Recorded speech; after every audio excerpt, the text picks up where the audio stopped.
नमस्कार दोस्तों, एक बार फिर आप सभी का स्वागत है मनोज फिल्मी दुनिया में। आज से ठीक 50 साल पहले एक फिल्म रिलीज हुई थी।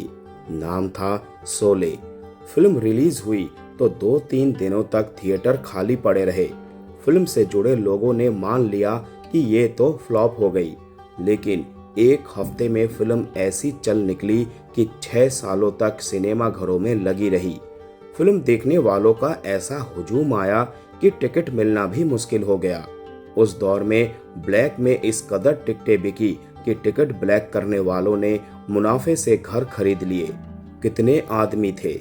होली कब है, बसंती, इन कुत्तों के सामने मत नाचना, ये वो डायलॉग्स हैं जो सालों बाद आज भी लोगों को याद हैं। इन्हीं में से एक और आइकॉनिक डायलॉग था, हम अंग्रेजों के जमाने के जेलर हैं, जिसे जेलर बने असरानी ने कहा था। उनके रोल को पहले तो मामूली समझकर हटा दिया गया, लेकिन फिर ये रोल ऐसा हिट रहा कि लोग आज भी उन्हें जेलर ही कहते हैं। शोले के 50 साल पूरे होने के खास मौके पर जेलर बने असरानी ने एक इंटरव्यू दिया था। आज उन्हीं की जुबानी सुनिएगा हिंदी सिनेमा का नक्शा बदलने वाली फिल्म के बनने की कहानी। तो दोस्तों, वीडियो में आगे बढ़ने से पहले प्लीज मेरे चैनल को सब्सक्राइब करके बेल आइकन को जरूर प्रेस कर दीजिएगा। तो चलिए दोस्तों, वीडियो को शुरू करते हैं। फिल्म शोले एक अद्वितीय घटना और एक अजीब सा चैप्टर है। लोग इसकी तुलना हॉलीवुड स्पैगेटी फिल्म से करते हैं। मैं स्पैगेटी फिल्म का मतलब नहीं समझता था। एक बार दिल्ली किसी कार्यक्रम के लिए गया था। वहां इंग्लैंड के एक जर्नलिस्ट से मुलाकात हुई। उन्होंने शोले देखी थी। मुझे देखते ही पहचान गए कि मैंने शोले में काम किया है। उन्होंने शोले को स्पैगेटी फिल्म बताया। जब मैंने इसका मतलब पूछा तो उन्होंने कहा कि इसका मतलब आइकॉनिक होता है। हमें तो ये आम फिल्म जैसी लग रही थी, जैसी बाकी फिल्मों की शूटिंग होती थी वैसे ही इसकी भी हुई, लेकिन ये कल्ट फिल्म बन गई।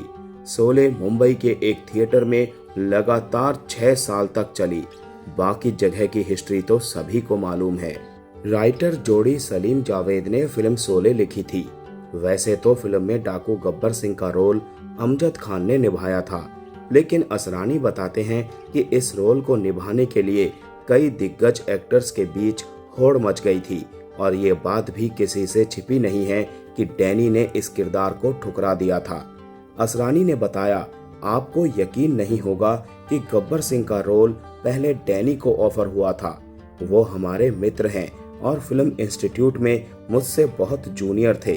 जब मैं फिल्म इंस्टीट्यूट में इंस्ट्रक्टर था तब डैनी वहाँ स्टूडेंट थे। उस समय जया भादुड़ी, शत्रुघ्न सिन्हा, शबाना आजमी, रेहाना सुल्तान और नवीन निश्चल मेरे स्टूडेंट हुआ करते थे। डैनी उस समय फिरोज खान की फिल्म धर्मात्मा कर रहे थे। जब डैनी ने फिरोज खान को फिल्म शोले के बारे में बताया तो उन्होंने कहा कि तुम पागल हो गए हो क्या? मैंने तुमको जो रोल दिया है वैसा रोल कोई जिंदगी भर नहीं देगा, और तुम डाकू का रोल करने जा रहे हो।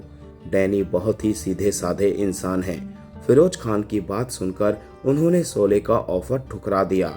असरानी ने इस पर बताया कि सुनील दत्त ने महबूब खान की फिल्म मदर इंडिया में डाकू का रोल निभाया था। इसी फिल्म से सुनील दत्त का कैरियर बन गया था। डैनी के बाद गब्बर सिंह का रोल सुनील दत्त को ऑफर हुआ। उन्होंने सोचा कि फिल्म में धर्मेंद्र और अमिताभ बच्चन हैं तो फिल्म में उनका नाम पहले आना चाहिए। शायद इस बात से शोले के मेकर सहमत नहीं हुए होंगे, इसीलिए सुनील दत्त ने फिल्म छोड़ दी। फिर रमेश सिप्पी शत्रुघ्न सिन्हा के पास गए। पता नहीं शत्रुघ्न सिन्हा ने क्या डिमांड की। शत्रुघ्न के हाथ से भी गब्बर सिंह का रोल निकल गया। फाइनली नेशनल कॉलेज में सलीम जावेद एक नाटक देखने गए थे। वहां पर उन्होंने अमजद खान का एक नाटक देखा और रमेश सिप्पी को गब्बर सिंह के रोल के लिए अमजद खान के नाम का सुझाव दिया। मेरी डबिंग जब राजकमल स्टूडियो में चल रही थी तब अमजद खान की आवाज का टेस्ट चल रहा था। अमजद खान ने मुझसे कहा कि आज मेरी जिंदगी का फैसला होना है, पता नहीं मेरी आवाज को फाइनल करेंगे कि नहीं। रिकॉर्डिस्ट मंगेश देसाई ने कहा कि इनकी आवाज में क्वालिटी तो है, सलीम जावेद बोले कि अब क्या करें, इसने तो आवाज अप्रूव कर दिया। ये आश्चर्य की बात है कि मुगले आजम के बाद शोले के डायलॉग्स की अमजद खान की आवाज में रिकॉर्ड बिक्री हुई। बड़े बड़े बैनर लग गए कि गब्बर की असली पसंद बिस्कुट। इससे पहले विलन का कोई नाम नहीं लेता था। सबसे ज्यादा डायलॉग ऑडियो कैसेट में बिके। ये भी अपने आप में एक रिकॉर्ड था। मैं गुजरात के बड़ोदरा में एक प्रोग्राम में जा रहा था। मैं गुजराती फिल्मों में काम कर रहा था। अमजद खान के साथ मुझे भी इनवाइट किया गया था।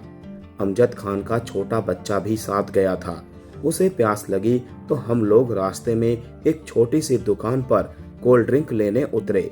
बच्चे ने जैसे ही कोल्ड ड्रिंक की बोतल खोली, पीछे से आवाज आई, कितने आदमी थे। मैं चौंक गया कि आवाज कहां से आई। अमजद खान की आवाज का कैसेट हर तरफ चल रहा था। मैंने देखा कि अमजद खान की आंखों में आंसू आ गए थे।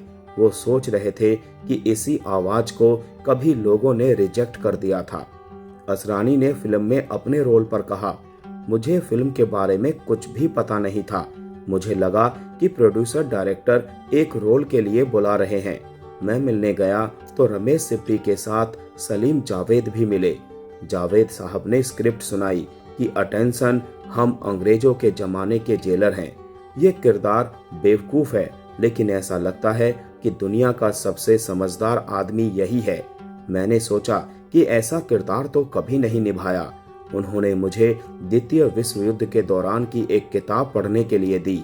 उसमें हिटलर के 10-12 पोज थे।